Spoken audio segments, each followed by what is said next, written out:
Assalamualaikum warahmatullahi wabarakatuh. Kembali lagi di video aku Ashraf Falik. Nah, sekarang kita sudah berada di part 9 yang dimulai dari nomor 37 ya. Nah, di sini ada pernyataan ini untuk menjawab soal nomor 37 sampai nomor 40. Nah, seperti biasa kita itu harus membaca perintah soalnya dulu ya. Nah, ini dia perintah soalnya, yaitu mari kita baca. The purpose of the passage is to. Nah, arti dari pertanyaan ini yaitu tujuan penulisan teks. The purpose yaitu tujuan. The passage ini adalah penulisan teks. Jadi apa sih jawabannya? Apakah A, B, C, D, atau E ya jawabannya? Nah, jadi di sini untuk cara menjawabnya kita harus membaca dulu nih tiap paragrafnya. Apa sih inti dari pembicaraan tiap paragrafnya itu? Kita mulai dulu ya dari paragraf yang pertama. The holiday shopping season is underway and the National Intellectual Property Rights Coordination Center (IPR Center) is launching a new holiday shopping toolkit to help consumers protect themselves from substandard or even hazardous counterfeit products. Maaf ya teman-teman kalau misalnya Inggris saya ini berlepotan atau tidak sesuai. Kita lihat dulu nih untuk tiap paragrafnya. Apa sih pembicaraannya? Dan biasanya itu kita temukan di kalimat awalnya. Ini dia tadi yang barusan kita baca. Nah, jadi maksudnya ini pengertiannya yaitu paragraf pertama ini dia membahas tentang upaya si IPR ini untuk melindungi para pembeli dari barang palsu, dan dia mengeluarkan holiday shopping toolkit yang terbaru. Ini dia. Oke, kita lanjutnya untuk paragraf yang kedua. Kita tuh cukup bahas yang di awal kalimatnya aja ya, untuk mengetahui apa sih inti dari bicaranya itu tiap paragrafnya. Nah, ini dia untuk paragraf kedua. What the risk of buying counterfeit products? Nah, di sini tuh membahas apa sih resiko untuk menggunakan barang-barang palsu. Di sini ada counterfeit electronics can overheat and explode. Bicycle helmets can break open image. Pony cosmetics and healthcare products can be made with dangerous or unsanitary ingredients that should not be applied to the skin. Bla bla bla. Nah, jadi emang inti dari pembicaraan untuk paragraf kedua yaitu dia membahas berbagai resiko barang-barang palsu. Ini dia ya. Ini dia resiko barang-barang palsu, bisa teman-teman baca. Oke. Lanjut kita untuk paragraf yang ketiga. The IPR Center working collaboratively with its 27 public and private sector partners stands at the forefront of the United States government's response to combating global intellectual property theft and enforcing intellectual property rights violations. Nah, di sini itu dia membahas tentang fungsi dari IPR Center ini ya, yaitu memerangi pencurian kekayaan intelektual global. Mana tadi dia? Nah, ini dia. Dan menegakkan pelanggaran hak kekayaan intelektual yang secara otomatis juga membuat IPR melakukan pengawasan terhadap peredaran barang tiruan. Nah, jadi kita sudah membaca nih inti dari paragraf alias seluruh teksnya ini. Apa sih intinya dari tiap paragrafnya? Jadi di sini kita bisa menyimpulkan bahwa secara umum teks membahas tentang upaya terkini dari IPR perilisan The Holiday Shopping Toolkit terbaru untuk memerangi barang palsu. Dengan demikian, tujuan dari penulisan teks ini apa? Ya, betul ya, jawabannya yaitu C. Let the public know the IPR leads effort to combat counterfeit goods. Nah, ini kata kuncinya. Jadi di sini tujuan dari penulisan teks tersebut adalah untuk memberitahu masyarakat tentang upaya IPR dalam memerangi barang palsu. Oke, mungkin teman-teman mau cocokkan dulu dengan option yang lainnya. Apakah mau tahu ada yang benar gitu kan? Oke, kita mulai dari pilihan yang A. Warn the readers how vulnerable online shopping can be for them. Nah, di sini nggak ada ya tadi kita baca tadi teksnya, tidak ada memperlihatkan membaca tentang belanja online. Melainkan di sini kan tentang barang tiruan itu, nggak ada bahas tentang belanja online. Jadi A ini salah.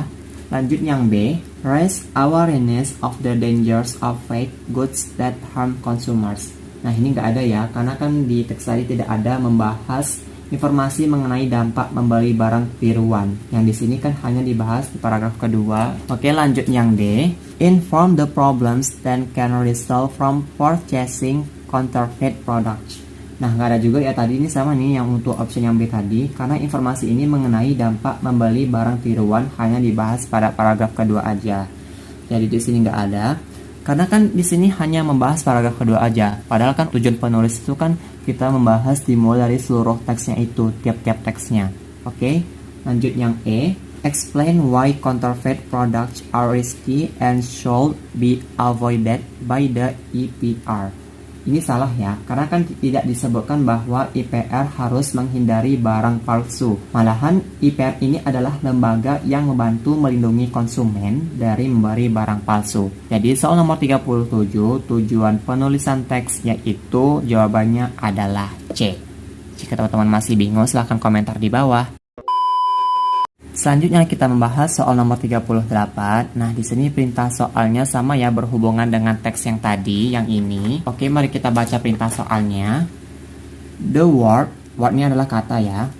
Nefarious. Nah, jadi kita cari nih kata nefarious ini in paragraf kedua, di dalam paragraf kedua. Closest in meaning to. Maksudnya itu bermakna sama dengan kata apa? Apakah A, evil, B, virtuous, C. Irritating, D.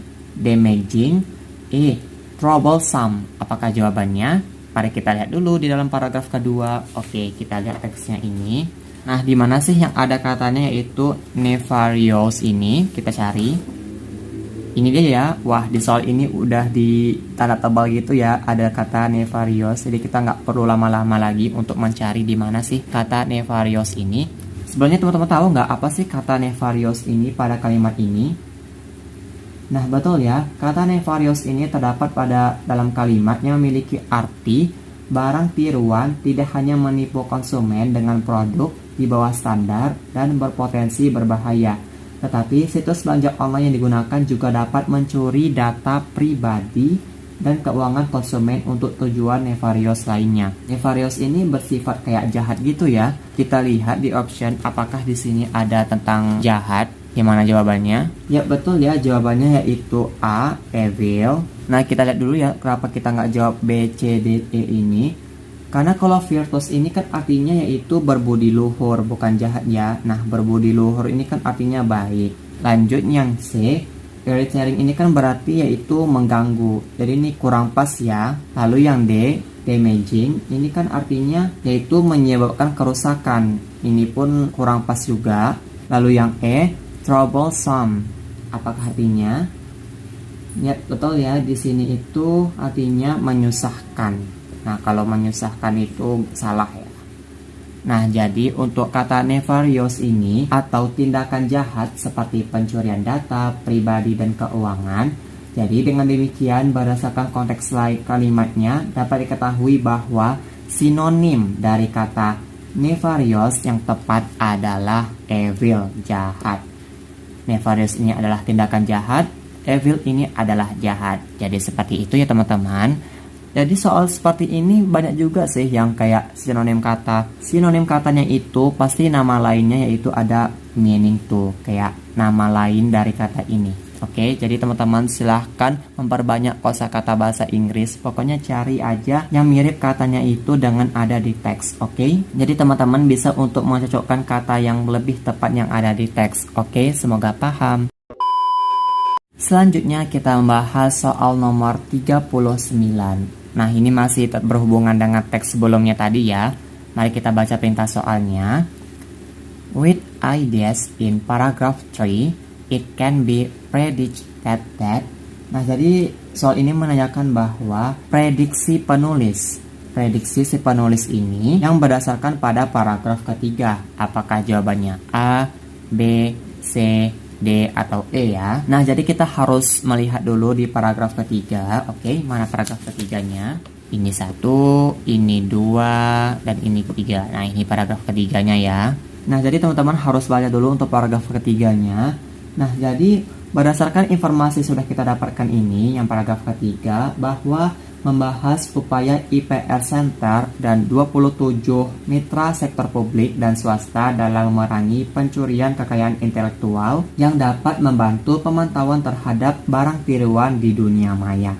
Nah, jadi di sini berdasarkan informasi tersebut, prediksi penulis yang paling tepat adalah apa? Mari kita lihat yang ada di option, apakah jawaban yang paling tepat? Ya, betul ya, jawabannya adalah E.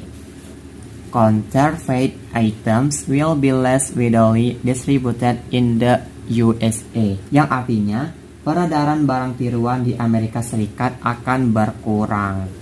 Nah, jadi kan prediksi ini tepat ya, karena kan berkurangnya peredaran barang tiruan di Amerika Serikat yang dapat terjadi akibat ketatnya pemantauan penjualan barang palsu di negara tersebut. Oke, kita lihat dulu ya untuk option yang lainnya. Nah, yang A, the number of people addicted to counterfeit goods will dwindle. Yang artinya jumlah pecandu barang tiruan akan berkurang. Ini tidak tepat ya, karena sasaran dari IPR dan rekan-rekan adalah para penjual, bukan pecandu barang tiruan atau pembeli. Itu ya. Lanjut yang B. Americans will be able to shop easily on online shopping platforms. Nah, ini tidak tepat ya, karena kan tujuan dari tindakan yang dilakukan IPR dan rekan-rekan adalah agar warga Amerika Serikat dapat berbelanja dengan aman, bukan berbelanja dengan bijaksana. Jadi kayak gitu ya.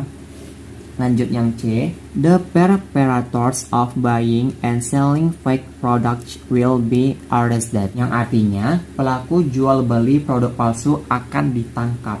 Ini tidak tepat juga ya, karena kan sasaran dari IPR dan rekan-rekan adalah para penjual, bukan pecandu barang tiruan itu. Ini kan si penjual ini kita lebih fokusnya. Lanjut yang D. More people will pay a higher value on intellectual property.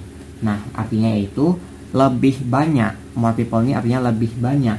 Orang akan lebih mengunjungi tinggi kekayaan intelektual. Jadi ini tidak tepat, karena kan frasa lebih banyak orang itu kan terlalu luas ya. Karena operasi yang dilaksanakan IPR dan rekan-rekan hanya menyasar para penjual barang tiruan. Jadi dengan kata lain, pihak yang diminta untuk menghargai kekayaan intelektual adalah para pedagang barang tiruan. Si pedagang ini kita fokusnya, bukan semua orang, si pedagang dan pembeli juga. Jadi prediksi penulis berdasarkan paragraf ketiga jawabannya adalah E. Counterfeit items will be less widely distributed in the USA. Nah, jika teman-teman masih ada yang bingung, silahkan komentar di bawah ya. Sekarang kita sudah berada di nomor terakhir untuk part 9, yaitu nomor 40. Di sini teman-teman silahkan baca dulu untuk perintah soalnya, lalu cari jawabannya itu yang ada masih teks tadi ya, karena kan teks ini untuk menjawab soal nomor 37 sampai 40. Ini dia teksnya tadi. Nah, silakan teman-teman perhatikan lagi untuk teksnya, apakah jawabannya untuk menjawab soal nomor 40.